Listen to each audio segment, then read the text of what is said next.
പക്ഷേ അയൽവാസികളോ അന്യ പുരുഷന്മാരോ കാണുന്ന രീതിയിൽ നിന്റെ മുടിയുടെ ഒരു കഷ്ണം അറിയാതെ കണ്ടതല്ല, അറിയാതെ കണ്ടുപോയതിനെ കുറിച്ചല്ല ഇവിടെ ചർച്ച ചെയ്യുന്നത്. മനഃപൂർവ്വം നീ എന്നെ കാണട്ടെ, എന്റെ സൗന്ദര്യം ആസ്വദിക്കട്ടെ, എന്നെ നാട്ടുകാരറിയട്ടെ, നീ ഇങ്ങോട്ട് പർച്ചേസിന് പോവാൻ, ഷോപ്പിങ്ങിന് പോവാൻ, അവിടെയുള്ള സെയിൽസ്മാൻ എന്നെ കാണട്ടെ, എനിക്ക് നമ്പർ തരട്ടെ എന്നല്ലേ ഇതിന്റെ അർത്ഥം അല്ലേ? ഇതൊക്കെ അല്ലേ ഇത് ലക്ഷ്യമാക്കുന്നത്? മുഖം മറിച്ച് നടന്നൂടെ? ഒരു പാരഡോക്സ് ഉണ്ട്, ഒരു വിരോധാഭാസമുണ്ട്. 18, 16, 17 വയസ്സുള്ള പെൺകുട്ടികൾ മുഖം തുറന്ന് നടക്കുക, വൃദ്ധയായ പെണ്ണുങ്ങൾ മുഖം മറച്ചു നടക്കുക. ഇതെന്ത് ബന്ധമാണ്? ഇതെന്ത് ദീനാണ്? ദീന് പറയുന്നത് എന്താ?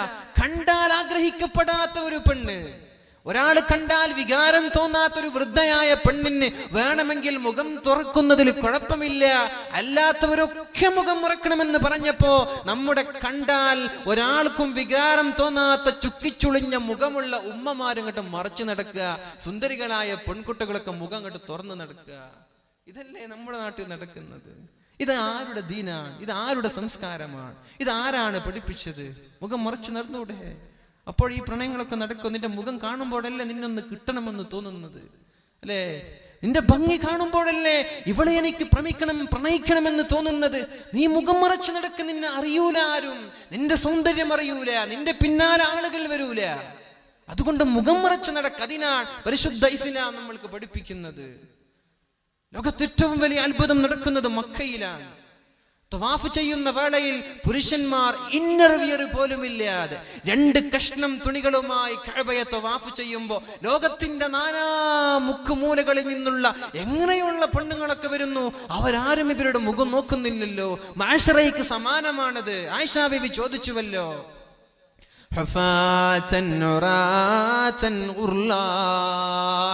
ചെരുപ്പില്ലാതെ നഗ്നരായി വിവസ്ത്രരായി ചേരാകർമ്മം ചെയ്യപ്പെടാത്തവരായി ആളുകളൊക്കെ നാളെ മഅ്ശറയിൽ ഒരുമിച്ച് കൂടുമെന്ന് പറയുമ്പോൾ അല്ലാഹുവിന്റെ ഹബീബിനോട് ആയിഷ ബീവി ചോദിച്ചു, യാ റസൂലല്ലാഹ്, അല്ലാഹുവിന്റെ ഹബീബേ, ആളുകൾ അങ്ങോട്ടും ഇങ്ങോട്ടും നോക്കൂലേ? എല്ലാവരും ഒരു സദസ്സിൽ, ആരും വസ്ത്രം ധരിച്ചിട്ടില്ല. ആണുങ്ങൾ പെണ്ണുങ്ങളെയും പെണ്ണുങ്ങൾ ആണുങ്ങളെയും നോക്കൂല നബിയേ. നബിസങ്ങൾ പറഞ്ഞു, ആയിഷ, അൽ അംറു അശദ്ദു മിൻ, അതിനേക്കാളും വലിയ പ്രശ്നമാണ്. ആളുകൾ വിചാരിക്കുന്നത് എന്റെ കയ്യിലേക്ക് നൽകപ്പെടുന്ന കിതാബ് അത് വലതു കയ്യിലായിരിക്കുമോ ഇടത് കയ്യിലായിരിക്കുമോ, ഞാൻ നരകത്തിലേക്കാണോ അല്ല ഞാൻ സ്വർഗത്തിലേക്കാണോ എന്ന് വെപ്രാളപ്പെടുന്ന സമയത്ത് ആർക്കും മറ്റുള്ളവന്റെ ഔറത്തിലേക്ക് നോക്കാനുള്ള താല്പര്യം ഉണ്ടാവൂല. അതേപോലെയാണ് കഅബയിൽ ഇങ്ങനെ തവാഫ് ചെയ്യുമ്പോ അന്യ സ്ത്രീകളുടെ മുഖം നോക്കാറേ ഇല്ല. ഭയങ്കര സംഭവമാണ്. ലക്ഷക്കണക്കിന് ആളുകൾ മുട്ടി തവാഫ് ചെയ്തിട്ട് അവിടെ ഒരു ഫിത്ന നടക്കുന്നില്ലല്ലോ, അവിടെ ഒരു വേണ്ടായ്മ നടക്കുന്നില്ലല്ലോ, അവിടെ ഒരു അരുതായ്മകൾ നടക്കുന്നില്ലല്ലോ. എന്തെന്നറിയത്? പെൺകുട്ടികൾ പർദ്ദ ധരിച്ച് ഹിജാബ് ധരിച്ച് നടക്കാണ് അവിടെ. ഈ കാണുന്നത് പോലെ ലെഗിൻസും ടീഷർട്ടും ഇട്ട് അവിടെ തവാഫ് ചെയ്താൽ അവിടെയും നടക്കും ഫിത്നകൾ. ആളുകൾക്ക് വികാരം തോന്നിപ്പിക്കുന്ന രീതിയിൽ വസ്ത്രം ധരിക്കല്ല. നിന്റെ ശരീരത്തിന്റെ അംഗലാവണ്യം, ശരീരത്തിന്റെ സൗന്ദര്യം പ്രദർശിപ്പിക്കുന്ന രീതിയിൽ നീ ചൂരിദാറോ അല്ലെങ്കിൽ എന്തുമാവട്ടെ ലെഗിൻസോ നീ ഇട്ട് നടക്കല്ല. നീ പർദ്ദ ധരിച്ച് പുറത്തിറങ്ങ്. ആ പർദ്ദ തന്നെ ടൈറ്റ് ഫിറ്റ് ആക്കി നടക്കല്ല, അത് ലൂസ് ആവട്ടെ. നിന്റെ ശരീരത്തിന്റെ അവയവം ആരും കാണാൻ പാടില്ല. അങ്ങനെ നടക്കുമ്പോ ഫിത്ന ഉണ്ടാവൂല ഇവിടെ. അല്ലാതെ ശരീരത്തിന്റെ പർദ്ദ ധരിച്ചു, അകത്ത് എന്തൊക്കെയാണ് ധരിച്ചതെന്ന് പുറത്തു നോക്കിയാൽ കാണാം. ഇങ്ങനെയൊക്കെ പർദ്ദ ധരിച്ച് നടക്കുന്ന ആളുകളില്ലേ? എന്തിനാണ് ദൂരെ വെച്ചൂടെ? എന്തിനാണ് അതൊക്കെ ധരിക്കുന്നത്? ആരെ കാണിക്കാനാ? ആരുടെ മുമ്പിലായി അഭിനയമൊക്കെ നിർത്തിവെച്ചൂടെ? സ്വർഗത്തിലേക്ക് പോകണമെന്ന് ആഗ്രഹിക്കുന്ന ഉമ്മ പെങ്ങന്മാരെ, നിങ്ങളോടാണ് ഇത് പറയുന്നത്.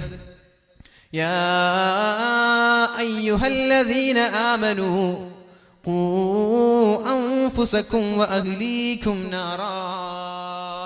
ഓ സത്യവിശ്വാസികളെ, നിങ്ങൾ നിങ്ങളുടെ ശരീരത്തെ നരകത്തിൽ നിന്ന് സൂക്ഷിക്കണം, പിന്നെ നിങ്ങളുടെ കുടുംബങ്ങളെയും നരകത്തിൽ കടക്കാതെ സൂക്ഷിക്കണമെന്ന ആയത്തിറങ്ങിയപ്പോൾ ഒരു സ്വഹാബി ബോധം കെട്ട് നിലത്ത് വീണു.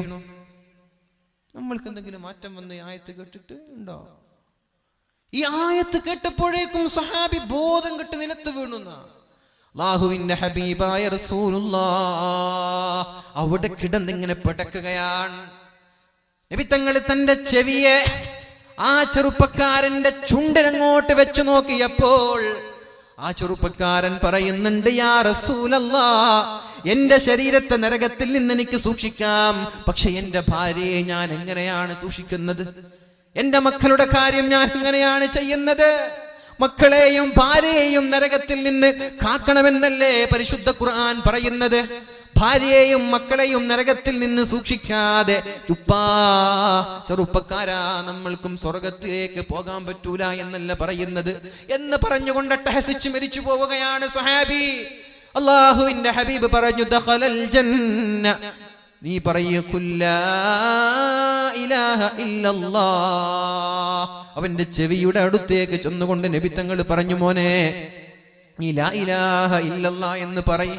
അയാൾ പറഞ്ഞു ലാ ഇലാഹ ഇല്ലല്ലാഹ് എന്ന് പറഞ്ഞ് അട്ടഹസിച്ചുകൊണ്ട് മരിച്ചുപോയി. നബി തങ്ങൾ പറഞ്ഞു, ദഖലൽ ജന്ന, ഇയാൾ സ്വർഗത്തിലാണെന്ന് റസൂലുള്ളാഹ്. കുടുംബത്തെ സൂക്ഷിക്കണം, സ്വന്തം തടി സ്വന്തം കാര്യം ചിന്താ നടക്കൂല. നമ്മളെല്ലാം നമ്മുടെ വീട്ടുകാർ രക്ഷപ്പെടണം, നമ്മുടെ ഭാര്യ രക്ഷപ്പെടണം, നമ്മുടെ മക്കൾ രക്ഷപ്പെടണം, എങ്കിലേ നമ്മൾക്ക് രക്ഷപ്പെടാൻ പറ്റൂ. അല്ലാഹു രക്ഷപ്പെടുത്തട്ടെ. അല്ലാഹു നമ്മുടെ മക്കളെ സ്വാലിഹ്യങ്ങളിൽ പെടുത്തട്ടെ. അല്ലാഹു നമ്മളെയും സ്വാലിഹ്യങ്ങളിൽ പെടുത്തട്ടെ. അപ്പൊ ഞാൻ പറഞ്ഞു വന്നത്, നമ്മുടെ മക്കളോ നമ്മുടെ പെങ്ങളോ നമ്മുടെ ഭാര്യയോ തലമറക്കാതെ മുടി അന്യ പുരുഷന്മാർക്ക് കാണുന്ന രീതിയിൽ വെളിവാക്കി നടക്കുന്നുണ്ടെങ്കിൽ ഉത്തരവാദി വീട്ടുകാരനാണ്. ആ വീട്ടിൽ ഭാര്യയാണെങ്കിൽ അവന്റെ ഭർത്താവാണ്, മകളാണെങ്കിൽ അവരുടെ ഉപ്പയാണ്, അവരുടെ ആങ്ങളമാരാണ്. നിങ്ങളോട് ചോദ്യമുണ്ട്, ഇവരോട് മാത്രമല്ല.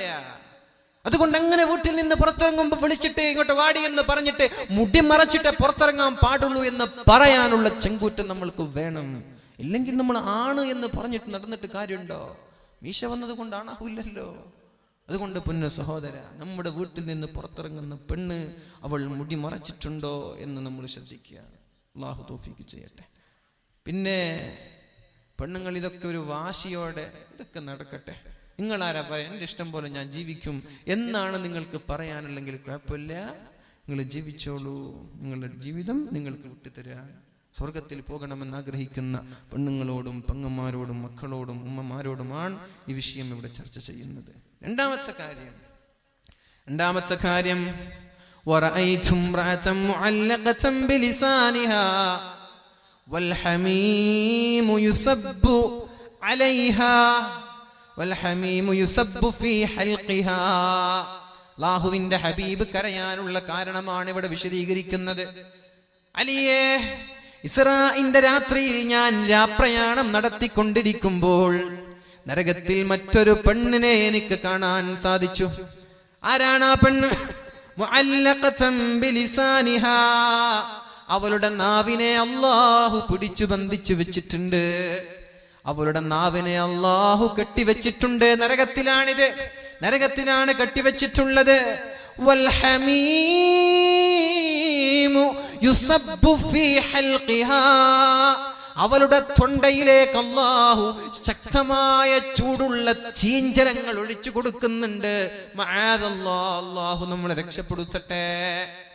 ഇതൊക്കെ കഴിഞ്ഞു പോയ സംഭവങ്ങളല്ല, ഇന്ന് നടക്കുന്ന നമ്മുടെ പെണ്ണുങ്ങളുടെയൊക്കെ സംഭവം. അവർക്കുള്ള ശിക്ഷ അല്ലാഹു മുൻകൂട്ടി കാണിച്ചു കൊടുക്കാൻ. എന്തിനെന്നറിയാതെ, ഇത് കണ്ടിട്ടെങ്കിലും നമ്മുടെ മക്കള് മാറട്ടെ, ഇത് കേട്ടിട്ടുണ്ടെങ്കിലും നമ്മുടെ മക്കളിൽ ഒരു മാറ്റം വരട്ടെ എന്ന് കരുതി അല്ലാഹുവിന്റെ ഹബീബിന് പഠിപ്പിച്ചു കൊടുക്കുകയാണ്.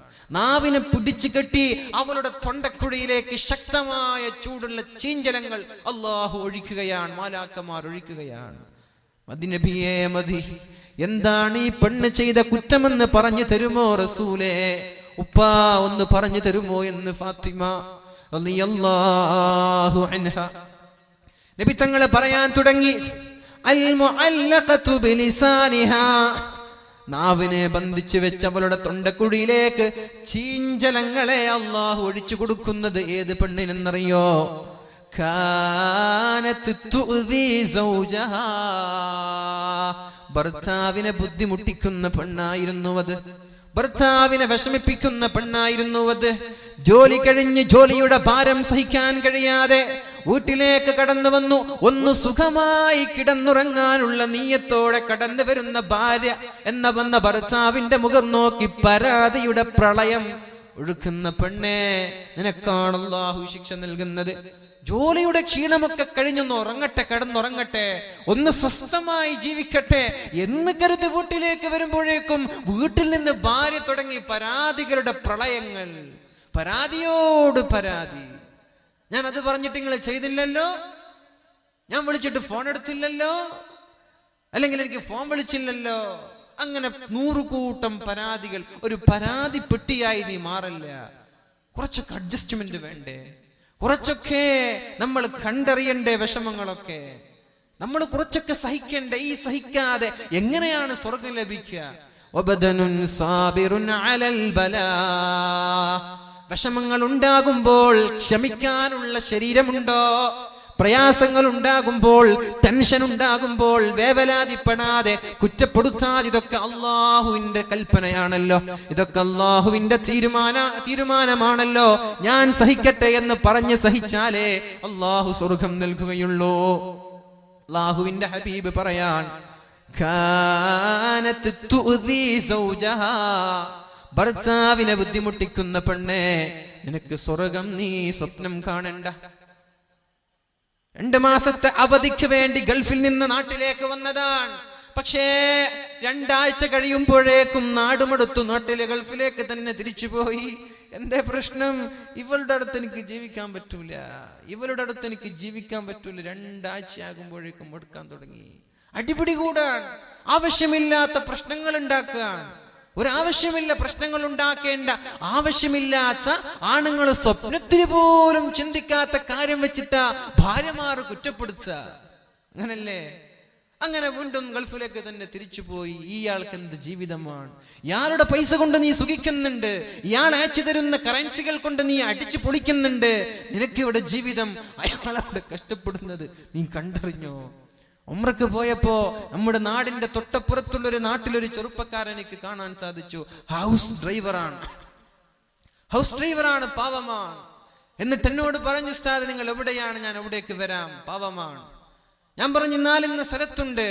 നോക്കുമ്പോൾ ഒരുപാട് ദൂരമാണ്. ഞാൻ എവിടെ വന്നാൽ അറബിയുടെ ശകാരം കേൾക്കേണ്ടി വരും.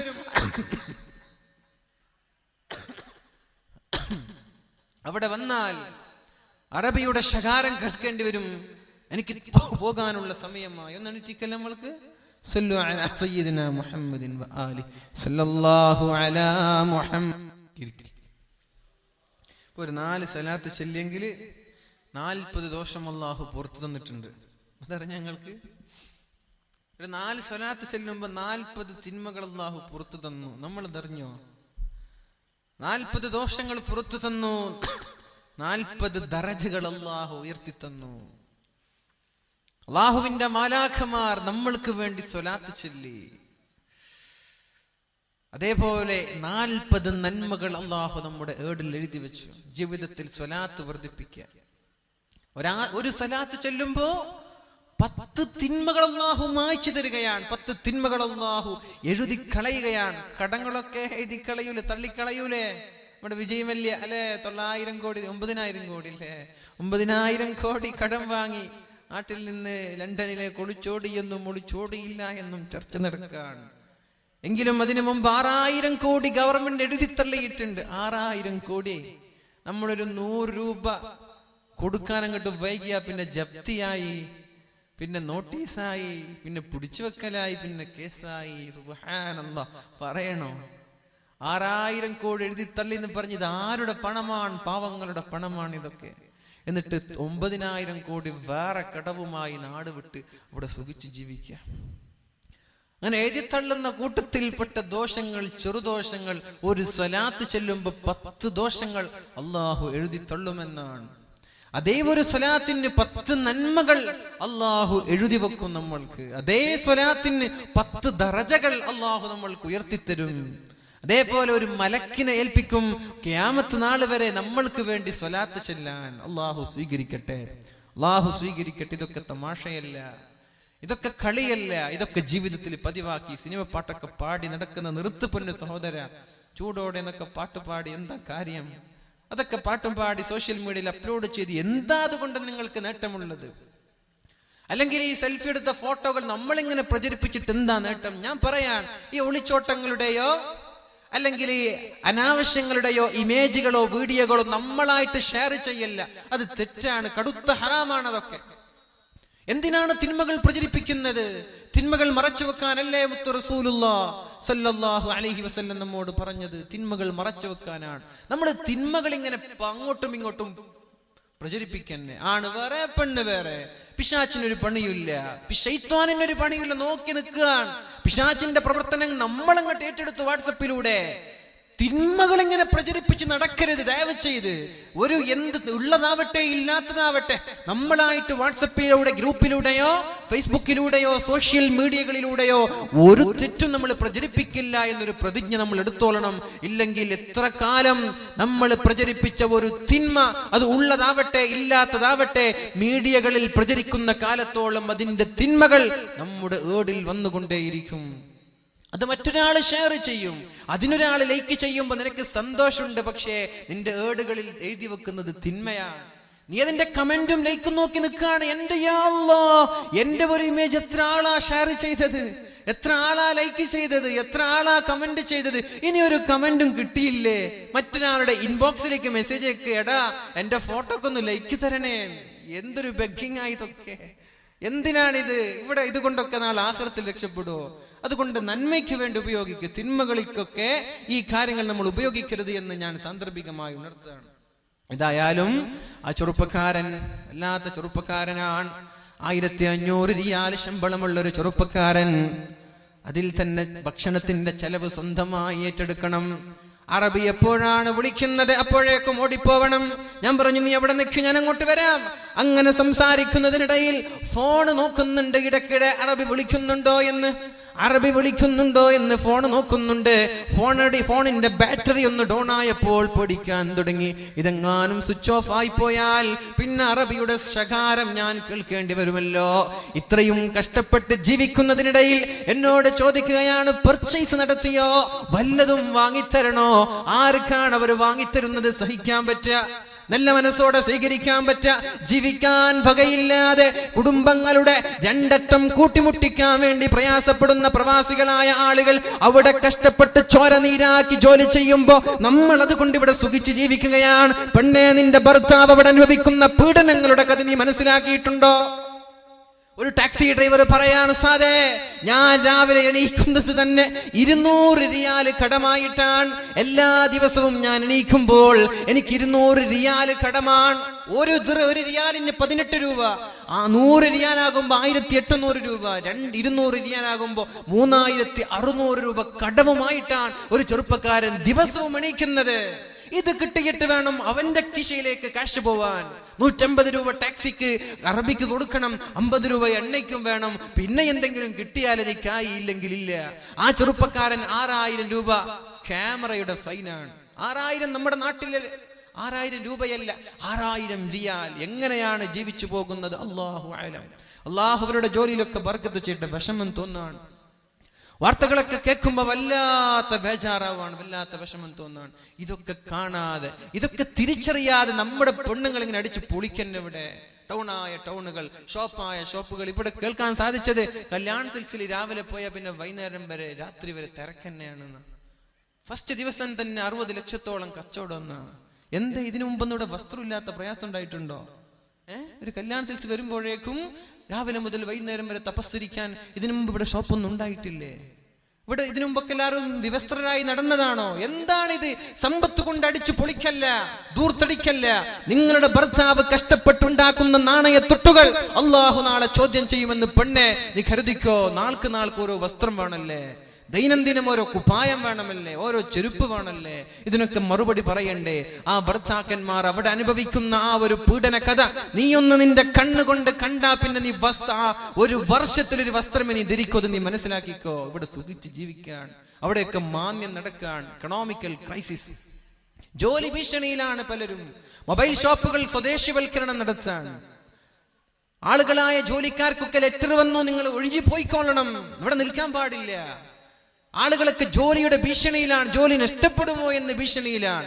ഇനി നമ്മുടെ ഗൾഫ് രാജ്യങ്ങളിലൊക്കെ മാന്യം സംഭവിച്ച് ഇങ്ങോട്ട് വന്നാ പിന്നെ നീ വസ്ത്രം ധരിക്കോ? പിന്നെ നീ 100 പവനും 50 പവനും സാരിയൊക്കെ നടക്കോ? അതുകൊണ്ടൊന്ന് കൺട്രോൾ ചെയ്യേ, ചെലവഴിക്കുമ്പോ കൺട്രോൾ ചെയ്യേ. വെള്ളത്തിന്റെ കഥ പറയണ്ടല്ലോ. വെള്ളമില്ല, മാർച്ച് മാസമേ ആയിട്ടുള്ളൂ. ഏപ്രിൽ മെയ് 2 മാസം ഇനി ശക്തമായ ചൂട് വരാനുണ്ട്. വെള്ളമില്ല, എവിടെ നോക്കിയാലും വെള്ളമില്ല. നമ്മളിങ്ങനെ ദൂർത്തടിച്ച് വെള്ളം തീർക്കന്നെ. പണ്ട് കാലങ്ങളിൽ 5 പേര് കുടിക്കുന്ന വെള്ളമാണ് ഇന്ന് ഒരാൾക്കൊരു പാത്രം കഴുകാൻ ഉപയോഗിക്കുന്നത്. നമ്മളിത് മനസ്സിലാക്കിയിട്ടുണ്ടോ? ഒരു കിണ്ടി കൊണ്ടോ ഒരു കപ്പ് കൊണ്ടോ ഒരു കൂജ കൊണ്ടോ കുടിച്ചിരുന്ന നമ്മുടെ പഴയകാല ഉപ്പമാർ ഇന്നോ പൈപ്പ് ഇങ്ങനെ തിരിച്ചു വെക്കുക, എന്നിട്ട് അങ്ങോട്ടും ഇങ്ങോട്ടും തിരിച്ചും മറിച്ചും കഴുകന്നെ. 200 ലിറ്റർ 400 ലിറ്റർ 1000 ലിറ്റർ ഒക്കെ ഒരു ദിവസത്തിൽ വെള്ളം ഉപയോഗിച്ച് തീർക്കുക. പൊന്നു സഹോദരി, ഒരു ദിവസം കഴിഞ്ഞു, ഒരു മാസം കഴിഞ്ഞു, വെള്ളമില്ലാതെ വന്നാൽ എന്ത് ചെയ്യാൻ പറ്റും നമ്മൾക്ക്? ശാസ്ത്രജ്ഞന്മാർ 2 ഓക്സിജനും ഹൈഡ്രജനും കൂടിയാൽ H2O അല്ലെ, വാട്ടർ എന്ന് പറഞ്ഞാൽ H2O. 2 ഹൈഡ്രജനും 1 ഓക്സിജനും കൂടിയാ വെള്ളം ഉണ്ടാക്കാം. ഇതുവരെ വെള്ളം ഉണ്ടാക്കിയോ? വെള്ളം ഉണ്ടായത് 2 ഹൈഡ്രജനും 1 ഓക്സിജനും കൂടിയിട്ടാണെന്ന് ശാസ്ത്രം പറയുന്നു. പക്ഷേ ഈ 2 ഹൈഡ്രജനും ഓക്സിജനും കൂട്ടി എവിടെയെങ്കിലും വെള്ളം ഉണ്ടാക്കി ചരിത്രം നിങ്ങൾ കേട്ടോ? വെള്ളം വലിയ വിഷയമാണ്, സൂക്ഷിക്കുക. അല്ലാഹു തൗഫീഖ് ചെയ്യട്ടെ. അപ്പൊ ഞാൻ പറഞ്ഞു വരുന്നത്, പ്രവാസികളുടെ വിഷമം മനസ്സിലാക്കാതെ ഇവിടെ ദൂർത്തടിച്ച് ജീവിക്കല്ല. അതേപോലെ ചില സഹോദരങ്ങൾ ഇവിടെ നിന്ന് ഹൗസ് ഡ്രൈവറിന്റെ വിസ എടുത്ത് പോവാ, എന്നിട്ട് മാസത്തിൽ 1000 രൂപ അറബിക്ക് അങ്ങോട്ട് കൊടുക്കുക. എവിടെയെങ്കിലും ജോലി ചെയ്ത് 1000 റിയാൽ അറബിക്ക് കൊടുക്കുകയാണ്. 3-4 മാസമായി ശമ്പളമില്ലാതെ കഷ്ടപ്പെടുന്ന ആളുകൾ എന്നോട് പറഞ്ഞു, ഞാൻ ഈ ജോലി ഒഴിവാക്കി പോവാൻ. 1500 റിയാലുള്ളൊരു ചെറുപ്പക്കാരൻ പറയാ, ഞാൻ ഈ ജോലി ഒഴിവാക്കി പോവാൻ, ഇതൊന്നും തികയുന്നില്ല. അങ്ങനെ ഒഴിവാക്കി പോകുമ്പോ എന്നോടൊരു ചങ്ങാതി വന്നിട്ട് പറഞ്ഞു, എനിക്ക് തരുമോ നിങ്ങളുടെ ആ ജോലി എന്ന്. ഞാൻ പറഞ്ഞു, എന്തിന്? 1500. അപ്പൊ അയാൾ പറഞ്ഞു, 1500 മാസത്തിൽ കിട്ടുമല്ലോ, എനിക്ക് 4 മാസമായിട്ട് ശമ്പളമേ കിട്ടിയിട്ടില്ല. ആഴ്ചയിൽ ഒരു 100 റിയാൽ തരും, പിന്നെ രണ്ടാമത് ചോദിക്കുമ്പോ പറയും കഴിഞ്ഞ ആഴ്ച തന്നതല്ലേ എന്ന്. ഇങ്ങനെയൊക്കെ കഷ്ടപ്പെട്ട് ചോര നീരാക്കി വിയർപ്പൊലിപ്പിച്ച് ജീവിക്കുന്ന എത്രയോ പാവങ്ങളായ പ്രവാസികൾ, അവരെ നമ്മൾക്ക് കണ്ടില്ലെന്ന് നടിക്കാൻ പറ്റുമോ? അള്ളാഹു അവരുടെ ജോലിയിലൊക്കെ ബർക്കത്ത് ചെയ്യട്ടെ. അള്ളാഹു അവരുടെ ജോലിയിലൊക്കെ ബർക്കത്ത്. എന്നിട്ടും അവരുടെ സ്നേഹം വല്ലാത്ത സ്നേഹമാണ്. ഞങ്ങൾക്ക് വേണ്ടി പർച്ചേസ് ചെയ്ത് തരിക, ഞങ്ങൾക്ക് വസ്തുക്കൾ വാങ്ങിച്ചു തരിക, നമ്മളെ കാണാൻ വേണ്ടി ഓടി വരിക. അള്ളാഹു അവർക്ക് ബർക്കത്ത് ചെയ്യട്ടെ. അവരുടെ പ്രയാസങ്ങളൊക്കെ അള്ളാഹു തീർത്തു കൊടുക്കട്ടെ. അതുകൊണ്ട് പൊന്നു സഹോദരിമാരെ, ഇതൊക്കെ നമ്മൾ തിരിച്ചറിയാതെ ജീവിച്ചാൽ നമ്മൾക്ക് വരാനുള്ളത് അപകടമാണ്. ഏതായാലും സമയം 9:40 ഞാൻ നിർത്താൻ പോവാണ്. 10 മണി കൃത്യം ഇൻഷാ അല്ലാഹ്. 2 കാര്യങ്ങൾ നമ്മളിവിടെ പറഞ്ഞു. ഒന്ന്, 20 മിനിറ്റ് ഉണ്ട്. 2 കാര്യം നമ്മളിവിടെ പറഞ്ഞു. ഒന്ന്, അള്ളാഹു മുടിയെ ബന്ധിച്ച് തല ഇങ്ങനെ തലച്ചോറ് തിളച്ചു മറിയുന്നത്, അത് ആളുകൾക്ക് മുടി കാണിച്ചു നടക്കുന്ന പെണ്ണാണ്. അവള് സൂക്ഷിക്കുക. മുടി പുറത്തിറങ്ങുമ്പോ എന്റെ മുടി കാണുന്നുണ്ടോ? ആളുകൾക്ക് ഇത് കാണാൻ അവസരമുണ്ടോ? ക്ലാസ്സിൽ ഇരിക്കാൻ നിന്റെ ക്ലാസ്മേറ്റ് നിന്നെ കന്യ പുരുഷനാണ്. നമ്മുടെ ക്ലാസ്മേറ്റ് ചങ്ങാതി ഗേൾ ഫ്രണ്ട് എന്നൊക്കെ പറയുന്നുണ്ട്. പൊന്നു സഹോദരി, അതൊക്കെ ഹറാമാണ്. നമ്മൾ കരുതുന്നുണ്ടാക്കി ഇതൊക്കെ ബോയ് ഫ്രണ്ട് അല്ലേ. ബോയ് ഫ്രണ്ട് എന്ന് പറഞ്ഞ ആങ്ങളെയാണോ? ബോയ് ഫ്രണ്ട് എന്ന് പറഞ്ഞ ഉപ്പയാണോ? ഒരു ബോയ് ഫ്രണ്ടും ഇല്ല. ഇങ്ങനെ ഒരു ബോയ് ഫ്രണ്ട് തന്നെയാണ് ഫോട്ടോ എടുക്കാൻ വേണ്ടി വിളിച്ചോണ്ട് പോയി ഓടിച്ചു കൊണ്ടുപോയത്. ഇങ്ങനെയുള്ള ബോയ് ഫ്രണ്ട് ഒന്നും ഹലാലല്ല, ഇത് ഹറാമാണ്. മുടി മറച്ചു വെക്ക. സ്കൂളിലാണെങ്കിലും ട്രെയിനിലാണെങ്കിലും ബസ്സിലാണെങ്കിലും എവിടെയാണെങ്കിലും കല്യാണ മണ്ഡപങ്ങളിലാണെങ്കിലും. രണ്ടാമത്തേത്, നാവിനെ കെട്ടിവെച്ചത് ഭർത്താവിനെ ബുദ്ധിമുട്ടിക്കുന്ന പെണ്ണാണ്. ജോലി ചെയ്ത് കഷ്ടപ്പെട്ട് വരുന്ന ഭർത്താവിന് നീ സന്തോഷം നൽകുക. അല്ലദീ തസുറുഹു ഇദാ നളർ. ഒന്ന് നോക്കിയാൽ ഭാര്യയുടെ മുഖം നോക്കുമ്പോൾ സന്തോഷം തരുന്ന ഭാര്യയാണോ, ആ ഭാര്യ ഏറ്റവും വലിയ അനുഗ്രഹമാണെന്ന് റസൂലുള്ളാഹി സ്വല്ലല്ലാഹു അലൈഹി വസല്ലം. വിഷമങ്ങളുമായി പ്രയാസങ്ങളുമായി വീട്ടിലേക്ക് കടന്നു വരുമ്പോ അവിടെയുണ്ട് നമ്മുടെ ഭാര്യ. നല്ല കുളിച്ചൊരുങ്ങി നല്ല വസ്ത്രം ധരിച്ച് ഒന്ന് മുഖം നോക്കുമ്പോൾ അൽഹംദുലില്ലാഹ്, നമ്മുടെ വിഷമങ്ങളൊക്കെ പമ്പ കടന്നു, നമ്മുടെ ടെൻഷനൊക്കെ പമ്പ കടന്നു. ഭാര്യയുടെ മുഖം നോക്കുമ്പോൾ സന്തോഷം നൽകുന്ന ഭാര്യയാണോ, പൊന്നു സഹോദരി, നിനക്ക് സ്വർഗം പ്രതീക്ഷിക്കാം. അല്ലാതെ വീട്ടിലിരിക്കുമ്പോ ചീഞ്ഞു നാറിയ നൈറ്റിയും ചീഞ്ഞു നാറിയ വസ്ത്രവും, പുറത്തിറങ്ങുമ്പോൾ വല്ലാത്ത ഒരു വേഷവിധാനം. നാട്ടുകാരെ കാണിക്കാനല്ല, ആൾക്കാരെ കാണിക്കാനല്ല, സ്വന്തം ഭർത്താവിന്റെ മുമ്പിൽ സൗന്ദര്യം പ്രദർശിപ്പിക്കാനാണ് പരിശുദ്ധ മതം നമ്മോട് പഠിപ്പിച്ചത്. ഇതൊക്കെ പീഡനാണോ? ഇതൊക്കെ സ്വാതന്ത്ര്യം, അവരുടെ സ്വാതന്ത്ര്യം ചോദ്യം ചെയ്യലാണോ? നമ്മുടെ ചെങ്ങമ്പുഴ പാടിയൊരു പാട്ട് ഞാൻ ഓർത്തു പോവാണ്. നാരിമാർ നാരിമാർ നാണം കുണുങ്ങികൾ, വിശ്വാവിപത്തിന്റെ നേരായ വേരുകൾ. പെണ്ണൊരുത്തിയെ പടച്ചില്ലായിരുന്നുവെങ്കിൽ വിശ്വമെന്നേ സ്വർഗമായിരുന്നേനെ. ഇത് മുസ്ലിമായ കവി പാടിയതാണോ? ചങ്ങമ്പുഴ പാടിയ പാട്ടാണ്. എന്താണ് ഇതിന്റെ അർത്ഥം? നാരിമാർ നാരിമാർ നാണം കുണുങ്ങികൾ, വിശ്വവിപത്തിന്റെ നാരായ വേരുകൾ. ഇന്ന് ലോകത്തിന്റെ വിപത്തുകൾ ഉണ്ടാകാൻ കാരണം പെണ്ണാണെന്ന് പറയുന്നത് ചങ്ങമ്പുഴ. റസൂലുള്ളാഹി തങ്ങളല്ല, നബി തങ്ങൾ പറഞ്ഞത് നിങ്ങൾ നിങ്ങളുടെ ഭാര്യമാരോട് നന്നായി പെരുമാറണേ എന്നാണ്. ഇനി വയസ്സായ ഉമ്മ, ആ ഉമ്മയോട് നിങ്ങൾ നന്നായി പെരുമാറണം. ഉമ്മുക തുമ്മ ഉമ്മുക തുമ്മ ഉമ്മുക. ഒന്നാമതും രണ്ടാമതും മൂന്നാമതും നീ നന്നായി പെരുമാറേണ്ടത് നിന്റെ ഉമ്മയോടാണ്, പിന്നെയാണ് ഉപ്പയോട്. എവിടെ നോക്കിയാലും ഇസ്ലാം പെണ്ണിന് സ്വാതന്ത്ര്യം നൽകിയിട്ടേ ഉള്ളൂ. എന്നിട്ട് പറയാൻ, പെണ്ണൊരുത്തിയെ പടച്ചില്ലായിരുന്നുവെങ്കിൽ വിശ്വമെന്നേ സ്വർഗമായിരുന്നേനെ. ഒരു പെണ്ണിനെ ലോകത്ത് പടച്ചില്ലായിരുന്നുവെങ്കിൽ നമ്മുടെ ലോകം സ്വർഗമാകുമായിരുന്നു എന്ന് നമ്മളിതൊന്നും അംഗീകരിക്കുന്നില്ലേ? പെണ്ണുങ്ങൾ വെറും വൈകാരിക താല്പര്യങ്ങൾക്ക് വേണ്ടി മാത്രം ഉപയോഗിക്കേണ്ട ആളുകളല്ല. അത് ചില ആളുകൾ അങ്ങനെ പറയുന്നുണ്ട്. ഇസ്ലാം അങ്ങനെയല്ല. ഷേക്സ്പിയർ പറഞ്ഞുവല്ലോ, ചാപല്യമേ നിന്റെ പേരോ സ്ത്രീ. ചാപല്യം എന്ന പെണ്ണിനെ വിളിച്ചത് തന്നെ ഷേക്സ്പിയർ, ഇംഗ്ലീഷ് സാഹിത്യത്തിന്റെ കുലപതിയാണ്. ഇതൊക്കെ കണ്ടിട്ടും ഇസ്ലാമിന്റെ എതിരെ തലക്ക് കയറാ.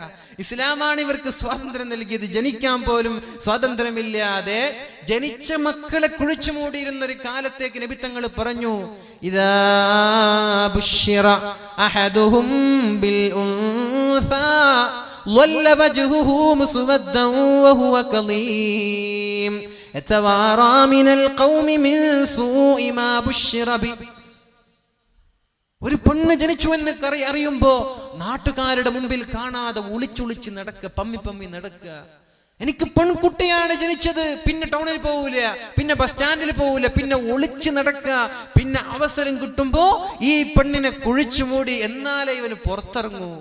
ഇങ്ങനെയുള്ള ഒരു കാലത്ത് നോക്കി നബി തങ്ങൾ പറഞ്ഞു, മൻ ആല ജാരിയത്തൈൻ, രണ്ട് പെൺകുട്ടികളെ വളർത്തി അവളെ കല്യാണം കഴിച്ചു കൊടുത്തു, ഞാനും അവനും സ്വർഗത്തിൽ ഇത്രത്തോളം അടുത്തിരിക്കുമെന്ന്. ലാ തഖ്തുലൂ ഔലാദകും ഖശിയത ഇംലാഖ്.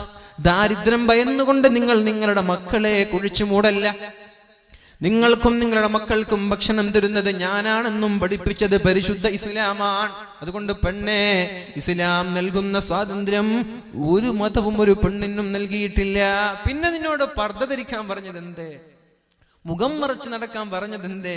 അത് വേറെന്തെങ്കിലും ആവശ്യത്തിനാണോ? അല്ല, നിന്റെ സേഫ്റ്റി, നിന്റെ സുരക്ഷ. നീ പവിത്രമാണ്, നീ വല്ലാത്ത സംഭവമാണ്. അതുകൊണ്ട് നീ അങ്ങോട്ട് ആളുകൾ പീഡിപ്പിക്കുന്ന ഒരു ചരക്ക് വസ്തുവായി മാറാൻ പാടില്ല. നിനക്കൊരു ചാരിറ്റി ഉണ്ട്, ചാസ്റ്റിറ്റി ഉണ്ട്, നിനക്കൊരു പവിത്രതയുണ്ട്, നീ അത് സൂക്ഷിക്കുക. അതുകൊണ്ട് നീ പൊതിഞ്ഞ് നടക്കല്ലേ. ഒരു മിഠായി പൊതിഞ്ഞു വീണ് മിഠായി ഉണ്ട്, പുതിയപ്പെടാത്ത മിഠായി വീണ് കിടക്കുന്നുണ്ട്. ഏതാ നമ്മൾ പെറുക്കിയെടുക്കുക? രണ്ടും എടുക്കാൻ പാടില്ലേ? വീണ് കിട്ടുന്നൊന്നും എടുക്കാൻ പാടില്ലേ? എന്നാലും ഞാൻ ചോദിക്കാൻ, നമ്മുടെ വീട്ടിൽ നിന്ന് കരുതുക, ഒരു മിഠായി അതിന്റെ കവറൊക്കെ എടുത്ത് ഒരു മിഠായി നിലത്ത് വീണ് കിടക്കുന്നുണ്ട്, മറ്റൊരു മിഠായി കവറൊക്കെ മൂടി കിടക്കുന്നു. നമ്മൾ എടുക്കുന്നത് കവർ മൂടിയ മിഠായിയാണ്. അല്ലാത്തതിൽ ഈച്ച പൊതിഞ്ഞിട്ടുണ്ടാകും, ഉറുമ്പുകൾ പൊതിഞ്ഞിട്ടുണ്ടാകും. അതേപോലെ ഈച്ചകളും ഉറുമ്പുകളും ഞരമ്പ് രോഗികളും നിന്നെ പൊതിയാൻ പാടില്ല. നീ സേവായിരിക്കണം എന്ന ലക്ഷ്യമാണ് പരിശുദ്ധ ഇസ്ലാമിനുള്ളത്. അള്ളാഹു നിലനിർത്തി തരട്ടെ. അള്ളാഹു ആ ബോധം നമ്മൾക്കൊക്കെ നൽകുമാറാവട്ടെ. അതിനു വേണ്ടിയാണ് ഈ ഭൗതിക കലാലയങ്ങളിലൊക്കെ പഠിപ്പിക്കുന്നതിന് പകരം എത്രയോ മതസ്ഥാപനങ്ങളുണ്ട്. പഠിപ്പിച്ചുകൂടെ? വഫിയ കോഴ്സുകളുണ്ട് നമ്മുടെ പെൺമക്കൾക്ക്. SSLC കഴിഞ്ഞ മക്കളൊന്ന് എക്സാം എഴുതിയാൽ +2 ഡിഗ്രി PG ഉണ്ടോന്നറിയില്ല, 5 വർഷത്തെ കോഴ്സാണ്. അവിടെ നല്ലൊരു ഉസ്താദ്, മൊയിലാർച്ചി എന്ന് നമ്മൾക്ക് പറയാം, നല്ലൊരു ഉസ്താദത്തായി, നല്ലൊരു ടീച്ചറായി അവൾ വരികയാണ്. ദീനീബോധമുണ്ട്, മതബോധമുണ്ട്. പഠിപ്പിച്ചുകൂടെ? ഈ വെറും മംഗലാപുരത്തേക്ക് രാവിലെ ട്രെയിനിൽ കയറി പോവുക, അവിടെ നടക്കുന്നതൊന്നും ഞാൻ പറയുന്നില്ല. എന്നിട്ട് എവിടെയൊക്കെയോ പഠിപ്പിക്കുക, ലക്ഷങ്ങൾ ചെലവഴിക്കുക. ഇതുകൊണ്ട് എന്തെങ്കിലും നേട്ടം ദുനിയാവിലുണ്ടോ? അല്ല ആഖിറത്തിലുണ്ടോ? ഇല്ല. അതുകൊണ്ട് നമ്മൾ എന്ത് ചെയ്യാ? ദുനിയാവിലും ആഖിറത്തിലും നേട്ടമുണ്ടാവാൻ നമ്മുടെ മക്കളെ നമ്മൾ ദീനി കോഴ്സുകൾ നൽകിക്കൂടെ? പെണ്ണുങ്ങൾക്ക് വഫിയ കോഴ്സുകളുണ്ട്, ദാറുൽ ഹുദയുടെ കീഴിലുള്ള സഹ്റവി കോഴ്സുകളുണ്ട്. ഇവിടെയൊക്കെ പഠിപ്പിച്ചുകൂടെ? നല്ല ദീനി ബോധമുള്ള ഉസ്താദുമാരായിട്ട് മക്കൾ വരട്ടെ. മസ്അല പറയുന്ന പെണ്ണുങ്ങൾക്ക് ക്ലാസ് എടുക്കാൻ പറ്റുന്ന മക്കളായി നമ്മുടെ മക്കൾ മാറട്ടെ. ആൺമക്കളെ ആണെങ്കിൽ ഹുദവി കോഴ്സുകളുണ്ട്. മാലിക് ദിനാർ ഇസ്ലാമിൽ അക്കാദമിയിൽ പഠിച്ച ആളാണ് ഞാൻ. തലങ്കരയിൽ സ്ഥിതി ചെയ്യുന്ന എൻ്റെ സുഹൃത്തുണ്ട് ഇവിടെ, ഇർഷാദ് ഹുദവി, അതേപോലെ മുഫീദ് ഹുദവി, അങ്ങനെ കുറെ ആളുകളുണ്ട് ഇവിടെ. മാലിക് ദിനാർ ഇസ്ലാമിക് അക്കാദമിയിൽ 10 വർഷം പഠിച്ചു. പിന്നെ 2 വർഷം PG പഠനത്തിന് വേണ്ടി മലപ്പുറത്ത് ചെമ്മാടിയിലുള്ള ദാറുൽ ഹുദ ഇസ്ലാമിക് യൂണിവേഴ്സിറ്റിയിൽ പഠിച്ച ആളുകളാണ്. പഠിപ്പിച്ചുകൂടെ നമ്മൾക്കൊക്കെ? 5 വയസ്സുള്ള കുട്ടികൾ മദ്രസ കഴിഞ്ഞാൽ അവർക്കൊന്ന് ജസ്റ്റ് ഒന്ന് ഇന്റർവ്യൂ അറ്റൻഡ് ചെയ്യാം. നമ്മൾ പാസ്സായാൽ പിന്നെ നിങ്ങൾക്ക് തലച്ചോടില്ലല്ലോ. 12 വർഷം അതങ്ങോട്ട് പോയിക്കോളും. നിങ്ങൾക്ക് എന്തെങ്കിലും തലച്ചോടുണ്ടോ? എന്തെങ്കിലും ചെലവുണ്ടോ? ഇവിടെയാണെങ്കിലോ ഒരു ഇംഗ്ലീഷ് മീഡിയം 1ാം ക്ലാസ് പഠിപ്പിക്കണമെങ്കിൽ 25,000 രൂപ വർഷത്തില്. അതൊന്നും നമ്മൾ ആലോചിക്കണം. പടച്ചോനെ, സ്കൂളിൽ പോയിട്ട് മര്യാദയ്ക്ക് പഠിക്കുന്നുണ്ടോ? മര്യാദയ്ക്ക് തിരിച്ചു വരുമോ? അല്ലെങ്കിൽ എന്തെങ്കിലും ആക്സിഡന്റ് നടക്കുമോ? അല്ലെങ്കിൽ ആരെങ്കിലും തട്ടിക്കൊണ്ട് പോവോ? SSLC ആകുമ്പോഴേക്കും 40ഉം 50ഉമായി നമ്മുടെ സ്കൂളിന്റെ തുകകൾ. ഇതൊന്നും തലച്ചോടില്ലാതെ, ഒരു ചെലവുമില്ലാതെ ദീനും മതവും ഉൾക്കൊള്ളിച്ച് നമ്മൾക്ക് പഠിപ്പിക്കാൻ ഇംഗ്ലീഷ് ഉണ്ട്, ഉറുദു ഉണ്ട്, അറബിയുണ്ട്, മലയാളമുണ്ട്, ഡിഗ്രി ഉണ്ട്, PG ഉണ്ട്, കണക്കുകളുണ്ട്, മാത്സ് ഉണ്ട്, സയൻസ് ഉണ്ട്, കിതാബുകളുണ്ട്, ഹദീസുകളുണ്ട്, ഖുർആൻ ഉണ്ട്. പഠിപ്പിച്ചുകൂടെ? നമ്മുടെ കാലിന്റെ തുമ്പിൽ, കാലിന്റെ വിരൽ ചുവട്ടിൽ ഇഷ്ടം പോലെ കൂണുപോലെ ഭൗതിക സമന്വയ സ്ഥാപനങ്ങൾ മലബാർ ഇസ്ലാമിക് അക്കാദമി കോംപ്ലക്സ് ഉണ്ട് ചട്ടഞ്ചാലിൽ. ഇതൊക്കെ ഉണ്ടാകുമ്പോൾ നമ്മൾ ഇങ്ങോട്ട് ദുനിയാവിന്റെ പിന്നാലെ പോയി, ഭൗതികതയുടെ പിന്നാലെ പോയി, മക്കൾക്ക് ദീനൊന്നും തിരിഞ്ഞില്ല. പിന്നെ പൊട്ട് ധരിച്ചാൽ എന്താ, തലയിൽ തട്ടം ധരിച്ചാൽ എന്താ? ഇല്ല, അതൊന്നും കുഴപ്പമില്ല, എനിക്ക് എൻ്റെ കാമുകം മതി എന്ന് ഒളിച്ചോടി ഇല്ലെങ്കിൽ അത്ഭുതമുള്ളൂ. അതുകൊണ്ട് ഇൻഷാ അല്ലാഹ് ഇങ്ങനെയുള്ള ദീനി ബോധമുള്ള മക്കളാക്കി നമ്മുടെ മക്കളെ മാറ്റുക. മൂന്നാമതായി റസൂലുള്ളാഹി സ്വല്ലല്ലാഹു അലൈഹി വസല്ലം കാണുന്നത്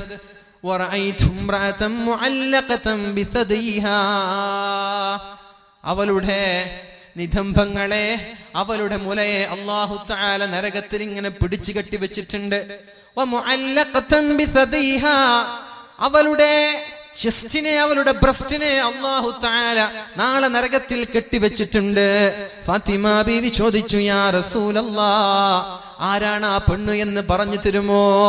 നിതംബങ്ങളെ നരകത്തിൽ ഇങ്ങനെ കെട്ടിവെച്ച് അല്ലാഹു ശിക്ഷിക്കുന്ന പെണ്ണാരാണെന്ന് പറഞ്ഞു തരുമോ നബിയെ എന്ന് ചോദിക്കുമ്പോൾ അല്ലാഹുവിന്റെ റസൂൽ സല്ലല്ലാഹു അലൈഹി വസല്ലം പറഞ്ഞു കൊടുത്തു, അൽ മുഅല്ലഖതു ബിസദീഹാ. മാറിടങ്ങളെ പിടിച്ചു കെട്ടിയ പെണ്ണാരാണെന്നറിയോ?